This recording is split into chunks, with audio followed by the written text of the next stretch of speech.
Are you wanting to be successful, but you don't know how to do it? Well, myself included. And that's why I'm studying this information. And today I'm going to be talking to you about the training balance scale.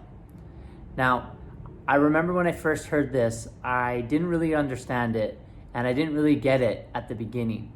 But part of this information is you're always getting it. You're always in the process of understanding it.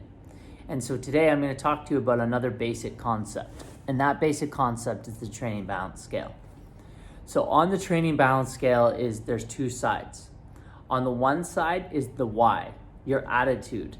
And on the other side is the how, the action. So on the why side is made up of your thinking, your mental processes, your intention, your vibration, your frequency that you're emitting. On the other side has to do with your actions, techniques, strategies, skills, physical movements, what you do. Now, what do you think is more important? Which side? Which way does it weigh?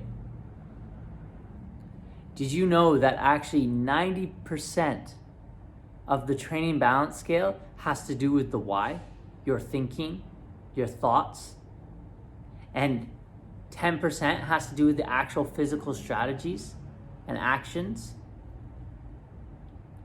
Now this comes down to your thinking. When your thinking is correct, the facts don't matter. Now how can that be? How can the facts don't matter? Well, what most facts are just a matter of people's opinions. So to give you an example, I'm going to tell you about a story.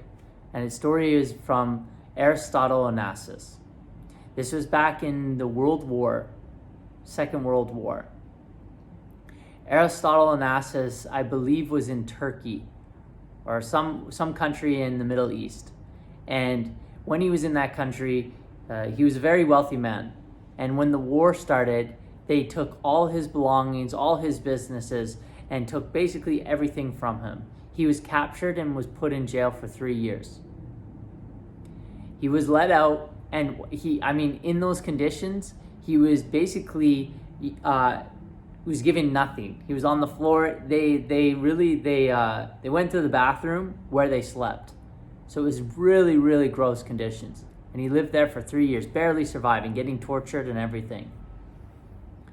And he snuck out, and when he snuck out, he got on a ship and went over to Argentina. And this was at the time when the World War was ending. Now, at the time when the World War was ending, everyone thought shipping is done. There's no more shipping. The shipping industry is over because the only way it was here was because of the war.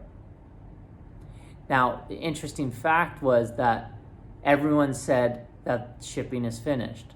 But Aristotle did a couple calculations on the napkin, and he said, actually, shipping across the world is going to be the biggest industry in the world.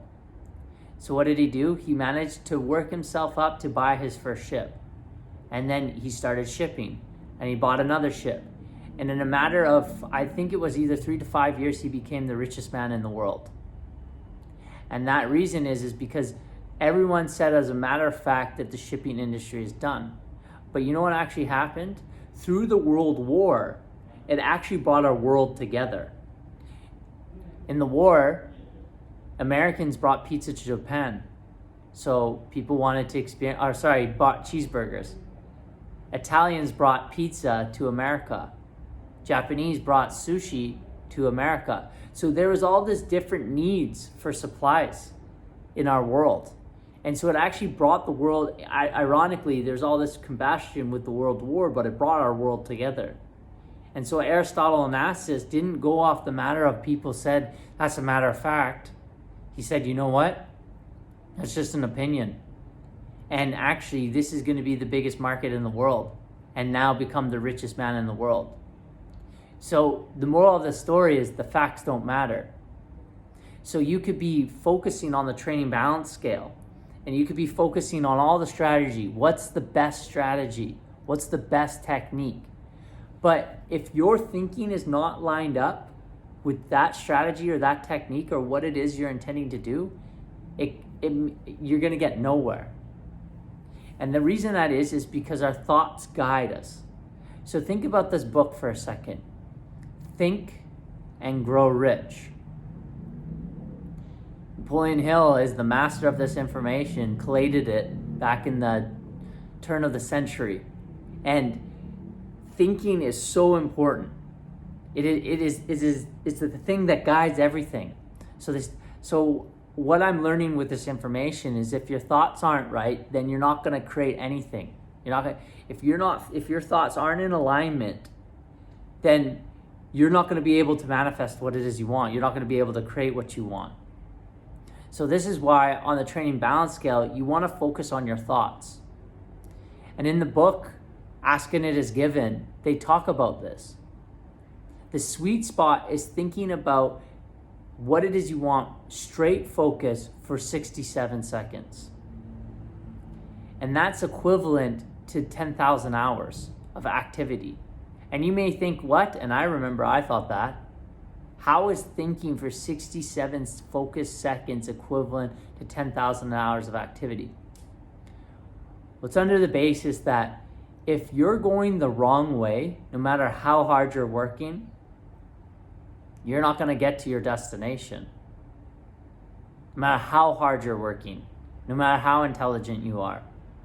And this is why it's important to line up your intention, your thoughts, your goals, your chief aim with the activity. Now, when you have your alignment and you line that up, now those actions become very effective. This is kind of like the 80-20 rule. It's actually the 90-10 rule. 90% of the thought, lining up your thoughts, your actions, lining up your thoughts so it matches your actions. This is very, very powerful when you understand this.